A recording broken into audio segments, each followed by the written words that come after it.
My life has been drastically transformed since being diagnosed with bipolar disorder. What's up, everybody? My name is Tyler Adolfo.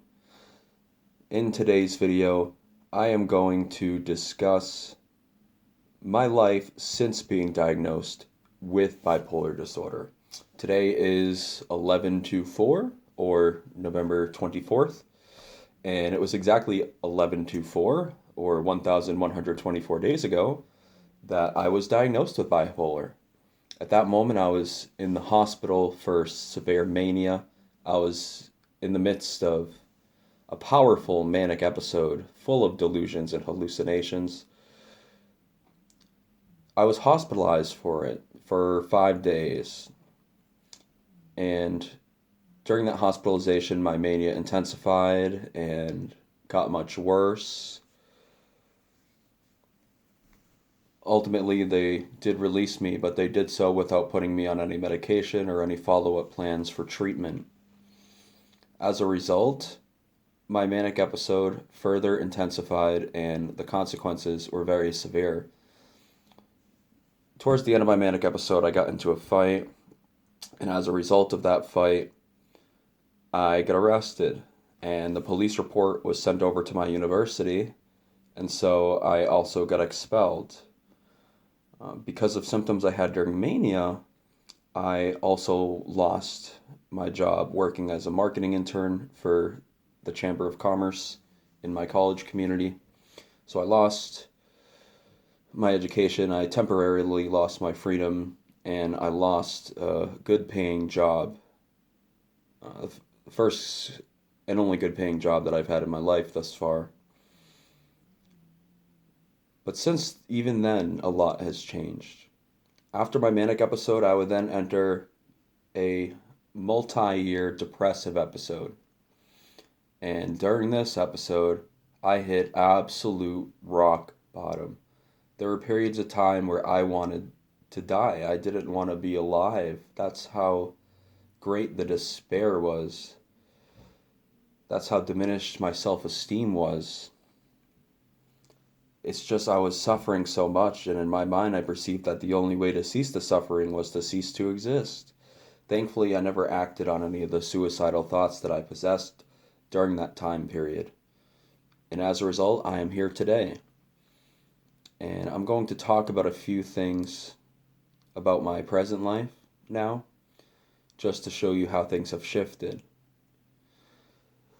If it wasn't for the manic episode, I would have certainly graduated college by now. I'd most likely be in law school studying for a Juris Doctor, which I would be close to getting at this point, and I'd be practicing law within just a few years. Those plans have been delayed just a little bit because I had to take a 2 year hiatus from university. That 2 year hiatus may likely be as many as 4 or 5 years because I simply don't have the funds to return at this point. Thankfully, I'm currently saving up money in order to go back to college. I'm also filing a complaint with the Department of Education Office for Civil Rights in order to try and get my expulsion reversed and get myself reinstated as a student at my university, former university. That way I can finish my education. The reason I'm trying to do that is because it wasn't my fault that this happened. It's not my fault I was diagnosed with bipolar. The fight never would have happened if it wasn't for the mitigating factor of severe mania. And, nobody was seriously hurt in the fight, thankfully. Do I regret it? Of course, I absolutely do. But I don't believe I should be held culpable. I'm not deserving of blame for something that was beyond my control. The university has not contacted me yet. I reached out to them back in June of 2024, sending them medical and legal records. Medical records which corroborate my story, legal records which show me being exonerated. And I just haven't heard a response from them yet. But that's okay. Worst case scenario is I don't get a response, or they say no, or the Department of Education is unable to help me, and I'll just have to transfer my credits. That's totally fine. It's not my first preference for a scenario, but if it happens, and that's the road I'll take.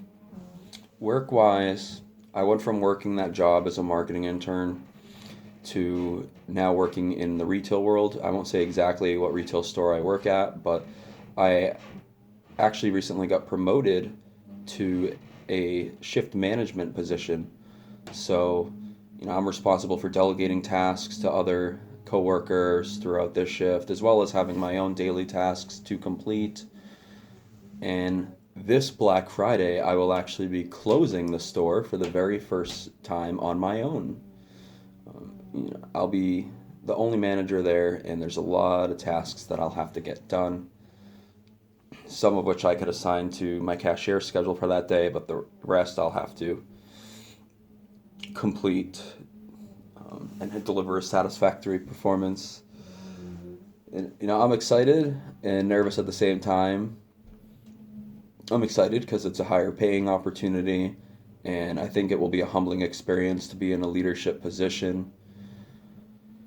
I'm nervous because I'm going to be on my own on Black Friday, that day of the year where customers come out to stores in droves. Most places are closed on Thanksgiving Day, and so that Friday after Thanksgiving, people are hungry to shop.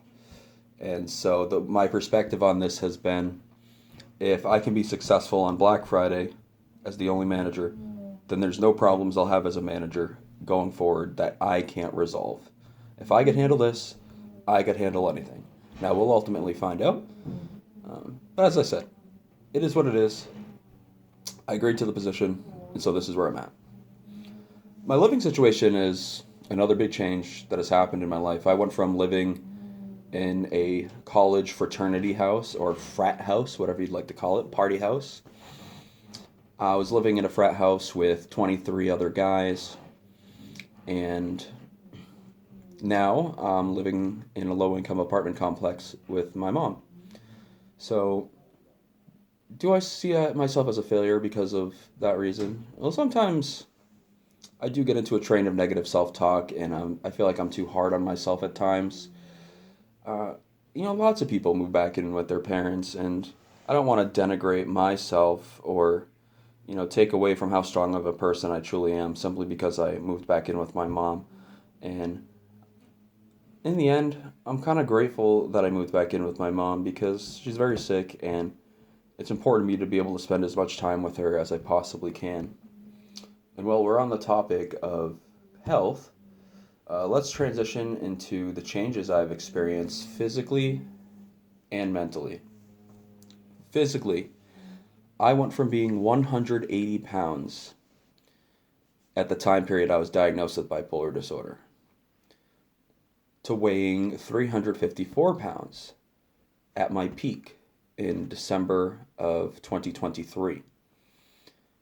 Since then, I have gone down to 310 pounds. And I've been kind of stuck here. I have been going to the gym, but not consistently enough. I haven't been dieting consistently enough. And as a result of those inconsistencies, I haven't had the progress I'd like to see on the scale. Hopefully 2025 is a year that brings more success. Not that losing 44 pounds isn't good. It's definitely a great start, but it's not where I'm going to end. I don't want to end the weight loss journey at 310 pounds. There's much more progress to be made. Mental health, this is by far the biggest thing about my life that has changed. When I was diagnosed, I was in a severe state of mania with psychosis. I was having a complete psychotic break with reality. I didn't have the discernment or judgment or mental faculties to make sound decisions, to make sound judgments. I didn't have logical reasoning, and I possessed a great deal of nonsensical beliefs. And then in the depressive period following that diagnosis, I was just in a place of complete despair, as I mentioned, where I was self-isolating, engaged in constant negative self-talk trains that would never end, that just went on and on and on, especially when I was trying to sleep at night. Now I'm in a position where I'm on a strong regimen of medications. Previously, I was on none at all. Now I take 4 medications. I take Wellbutrin, Vraylar, Lexapro, and Lamotrigine. And it took me a long time to find the correct medication cocktail for myself. But thankfully, with persistence and patience and willingness to trial and error, and more trial and error, and more trial and error, I found a medication cocktail that is ideal for me. It's one that reduced my anxiety, bolstered my self esteem, made me feel less severely depressed with time, and really inspired me with the fire and drive I needed to get out of the house, to stop isolating and start slowly reclaiming control of my life. The reason why I'm talking about even going back to college, the reason I'm now working in a management position, the only reason those things are possible, the only reason I'm going to the gym and being surrounded by lots of people, or going to the grocery store and shopping again, the only reason I'm doing these things is because of the improvement in my mental health. When I was depressed, there was no doing these things. When I was manic, I couldn't do these things in a logical way.